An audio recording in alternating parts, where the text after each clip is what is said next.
Si vous écoutez les médias et vous écoutez leur définition du succès, vous en déduirez que le succès se limite à la fortune et à la notoriété, quel que soit le moyen de l'obtenir ou le moyen d'y parvenir, tant qu'on arrive à l'accomplir, si on peut concevoir la prospérité, on peut la réaliser. Mais le succès à la façon de Dieu est très différent, sa définition est très différente. Le monde définit le succès d'après les paroles de Paul Chance qui dit « Celui qui meurt avec le plus de jouets a gagné ». Mais le succès à la façon de Dieu est très différent. L'évaluation divine du succès est très différente de l'évaluation du monde. Et donc, je vous prie d'ouvrir vos Bibles à Genèse 39, verset 2, et de les garder ouvertes pendant que je partage avec vous la parole de Dieu sur le succès à la façon de Dieu et non pas de l'homme. Le verset 2 dit « Dieu était avec Joseph et il s'est avéré efficace ». Une autre traduction dit « Le Seigneur était avec Joseph et il a prospéré ». Quand vous vous rendez compte qu'il y a très peu de gens dans l'histoire du monde qui se sont élevés aussi haut dans une courte période de temps comme Joseph, vous allez prendre le temps de penser pour découvrir le secret de son succès. Vous allez vous poser la question, qu'est-ce que c'est que ce succès à la façon de Dieu? Joseph a commencé sa carrière à l'âge très avancé de 17 ans. 17 ans. C'est là qu'il a commencé.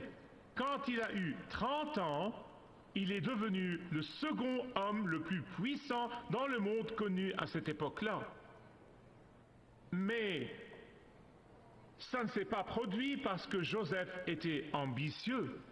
Ça ne s'est pas produit parce que Joseph visait en fait à obtenir et à accomplir la prospérité du monde et à gouverner le monde. Non, non, rien de ça. La Bible dit que le secret de sa prospérité est que Dieu était avec lui. Pourquoi Dieu était-il avec Joseph? Parce que Joseph était avec Dieu.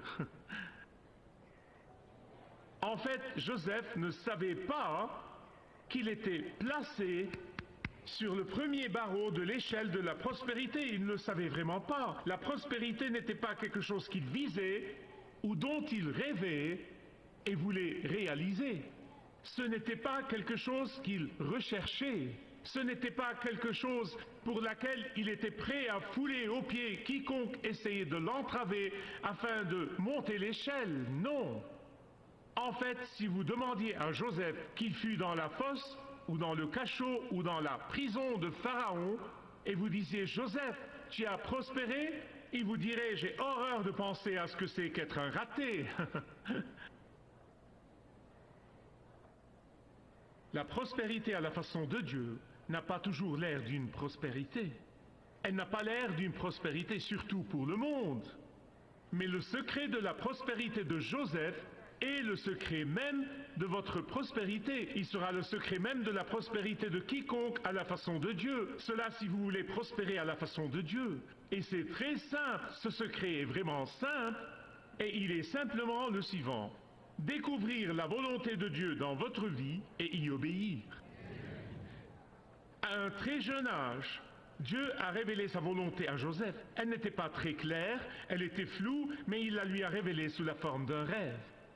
Pour accomplir la volonté de Dieu dans sa vie, il a fait face à des obstacles mortels. Et laissez-moi vous dire quelque chose. Si vous voulez prospérer à la façon de Dieu, vous ferez face à des obstacles mortels. Ne vous y trompez pas. Ils sont au nombre de 3. Premièrement, l'ennemi mortel du découragement. Oh, bonté divine, les obstacles en cours de route de la prospérité à la façon de Dieu menacent de vous faire dérailler à chaque fois. Deuxièmement, l'ennemi des détours et des distractions contre la prospérité à la façon de Dieu. Et troisièmement, l'ennemi du doute. Le doute est le meilleur destructeur des rêves que je connaisse.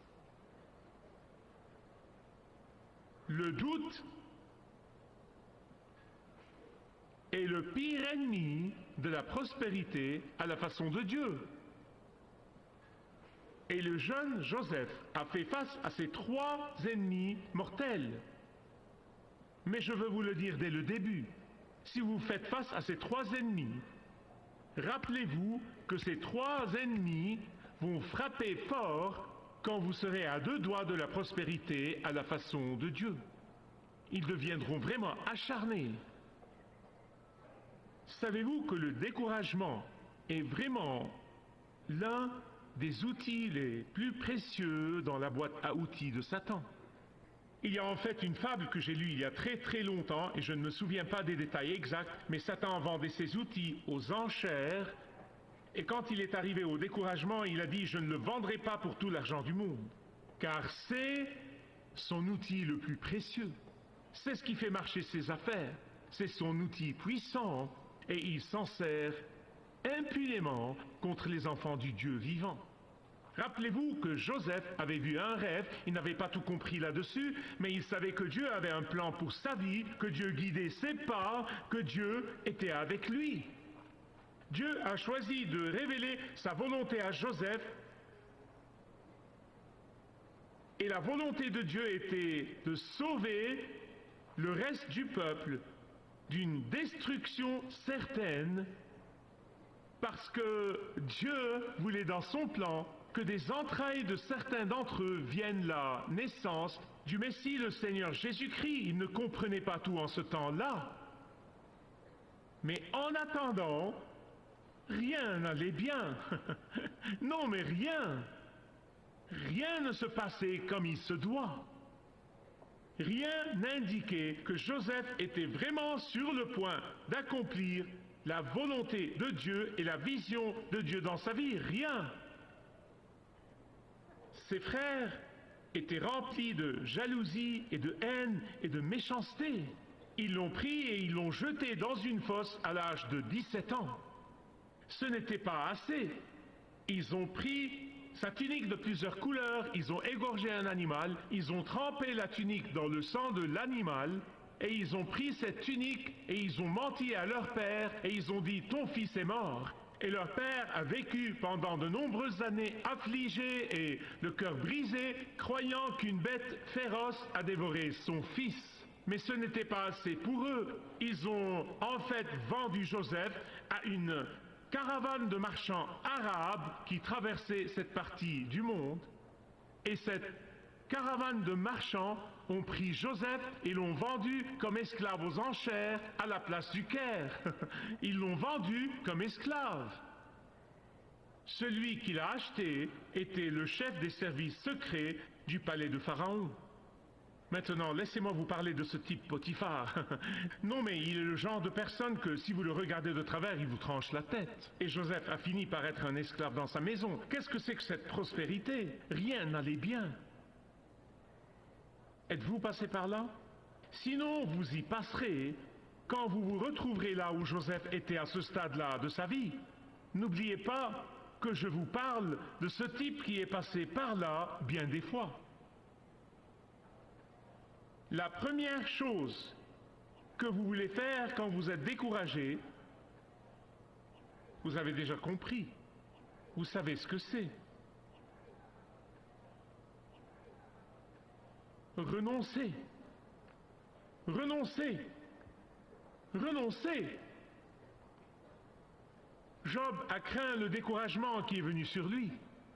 Le découragement d'Élie lui a fait croire que la mort était mieux que la vie.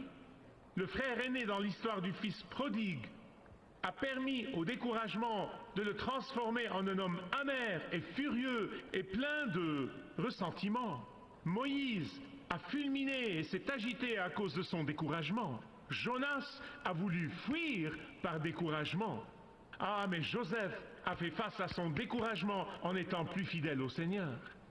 Il a dit « J'ai confiance dans le Seigneur. J'ai confiance dans le Dieu souverain. J'ai confiance que non seulement il travaille dans les coulisses, mais encore ébranle toutes les scènes derrière lesquelles il travaille. » Étudiants, je vous prie de vous rappeler ceci, quand un instituteur ou un professeur raille votre foi, rappelez-vous-en. Rappelez-vous-en quand un camarade d'études vous en veut à cause de votre vertu. Rappelez-vous-en. Rappelez-vous-en quand les programmes sont en réalité conçus pour vous faire chuter. Rappelez-vous-en. Rappelez-vous-en quand la pression rend les choses si insupportables pour vous et n'arrête pas de vous tenter de transiger et de chuter. Rappelez-vous-en. Rappelez-vous Joseph. Genèse 39.3, le Seigneur était avec lui. Il lui a donné le succès dans tout ce qu'il a fait. Verset 5, Dieu a même béni la maison de l'Égyptien à cause de Joseph. Le découragement peut soit vous amener à renoncer, soit devenir une passerelle à la prospérité à la façon de Dieu. Amen. Le deuxième ennemi de la prospérité à la façon de Dieu est les détours et les distractions. J'ai fait face à quelques-uns dans ma vie. Nous avons tous des tentations différentes qui nous font faire fausse route pour ne pas prospérer à la façon de Dieu. Vos tentations sont différentes des miennes et les miennes sont différentes des vôtres. Mais j'ai fait face à ma part et j'ai écrit là-dessus dans mon livre « Faites confiance et obéissez ». Dans la vie de Joseph, quand finalement les choses ont commencé à se stabiliser et à revenir à la normale, non mais elles ont été dures pendant longtemps, et maintenant il est promu et il est devenu l'esclave en chef, donc il dictait la loi, juste quand les choses se sont un peu améliorées, ayant vaincu l'ennemi du découragement, Madame Potiphar est survenue. Madame Potiphar a commencé à séduire Joseph. Non pas une fois, non pas deux fois, mais jour après jour après jour. En d'autres termes, elle le harcelait. Laissez-moi vous dire quelque chose. La pornographie, le sexe illicite, l'alcool, les drogues, toutes les substances chimiques, toutes les substances qui vous viennent à l'esprit, toutes ces choses qui sont conçues pour vous faire dérailler, toutes ces choses qui sont conçues pour vous empêcher de prospérer à la façon de Dieu, vont vous talonner. Dans Genèse 39.8, la Bible dit que Joseph a refusé. Soulignez ça dans vos Bibles, s'il vous plaît. Soulignez-le. Car si vous parcourez la Bible rapidement et que vous dites, eh bien, n'est-ce pas bien, il a refusé. Non, non, non, non. Vous devez comprendre, c'est très important. Ça a l'air simple, eh bien, il a refusé. Non, c'est puissant dans ce contexte. Joseph a compris, écoutez-moi, les jeunes et les personnes âgées, écoutez-moi. Joseph a compris que l'incendie qui engloutit une maison n'arrive pas comme ça. Sexuellement et moralement, les choses n'arrivent pas comme ça. Il y a d'abord une fuite lente, et ensuite une fuite lente, puis vous vous habituez à l'odeur de la fuite. Quelqu'un vient de l'extérieur et il dit « Qu'est-ce que c'est que cette odeur? Ça sent le gaz. » Non, non, non, non, ça va, ne vous inquiétez pas, je m'en occupe, tout va très bien. Vous vous êtes habitué à l'odeur. Mais quand vous grattez une allumette pour allumer la cuisinière, la maison s'enflamme et vous vous retrouvez en pleurs amers.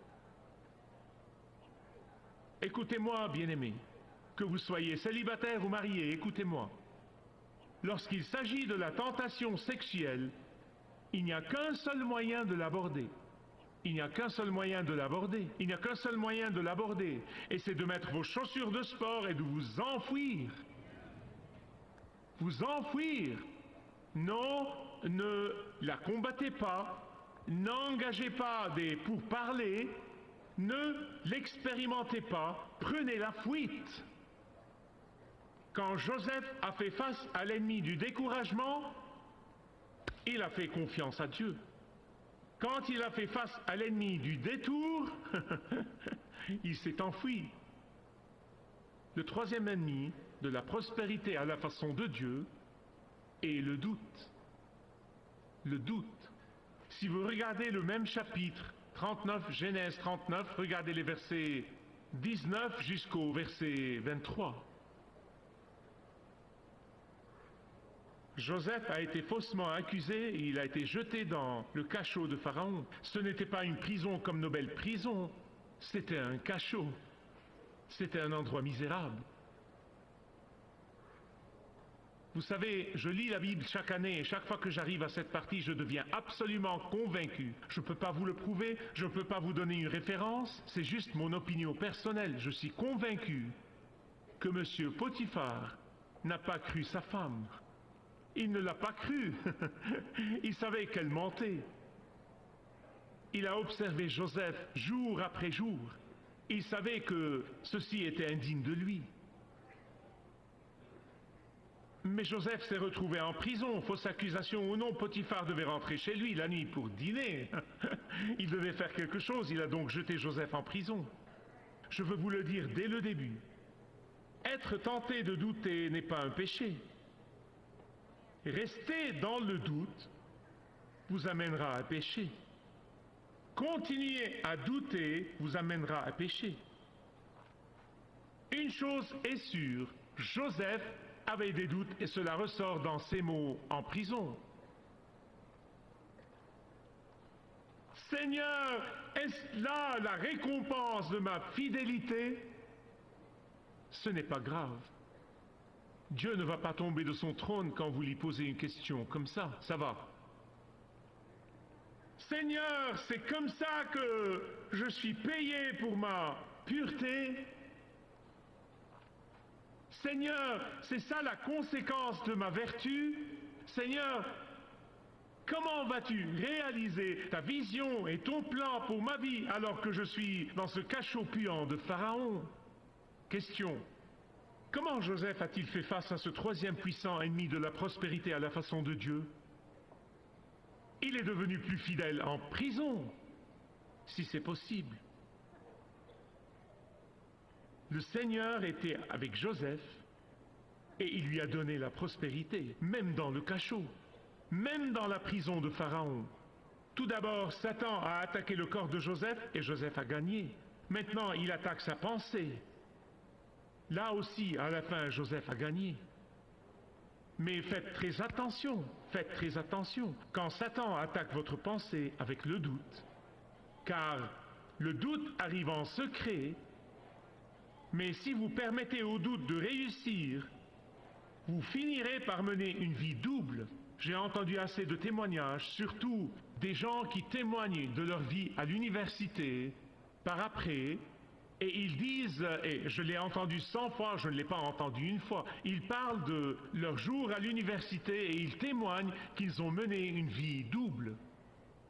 Peut-être qu'ils allaient au ministère de campus et peut-être qu'ils allaient à une église et peut-être qu'ils allaient ici et ensuite ils allaient là. Mais en privé, ils menaient une vie différente. Ils étaient des personnes différentes. Ils mettaient leur visage chrétien pour aller aux réunions chrétiennes. Mais en privé, ils étaient quelqu'un d'autre. Qu'est-il arrivé? Qu'est-il arrivé? Vous voyez, ils ont permis au doute de les dominer. Ils ont permis au doute de réussir secrètement, intérieurement. Ils ont permis au doute de fleurir à l'intérieur d'eux. Ils ont permis au doute de grandir à l'intérieur d'eux. Écoutez le secret de Josué pour prospérer à la façon de Dieu et vaincre le doute. Dans le chapitre 1, verset 8. Voici ce que Josué a dit. Que ce livre de la loi ne s'éloigne pas de ton étagère. Que ce livre de la loi ne s'éloigne pas de ton bahut. Que ce livre de la loi ne s'éloigne pas de ta bibliothèque, de ta bouche. Et médite-le jour et nuit, afin que tu prennes garde à faire selon tout ce qui est écrit, car alors tu feras réussir tes voies et alors tu prospéreras. C'est la prospérité à la façon de Dieu. Ce n'est pas la théologie de la prospérité, c'est la prospérité à la façon de Dieu. Spurgeon disait, une Bible qui tombe en morceaux appartient à une personne dont la vie ne tombe pas en morceaux. Moody disait, le péché vous éloignera de ce livre, mais ce livre vous éloignera du péché. Donc à tous nos étudiants, à toute l'Assemblée, à tous ceux qui nous regardent, prospérez à la façon de Dieu. Dieu veut que vous prospériez, il veut être avec vous pour que vous prospériez à sa façon. Le découragement, le doute, les détours et les distractions vont venir. Ils vont venir à nous tous. Merci de regarder ce programme. Marcher avec le guide est un programme et un ministère de Kingdom 7 que je vous présente chaque jour en anglais, en arabe et en français, dans l'espoir que Dieu l'utilise pour vous toucher et toucher vos besoins. Et je prie que Dieu ait déjà guidé beaucoup d'entre vous dans une relation plus forte et plus profonde avec lui à travers Malakut Sat. Que Dieu vous bénisse.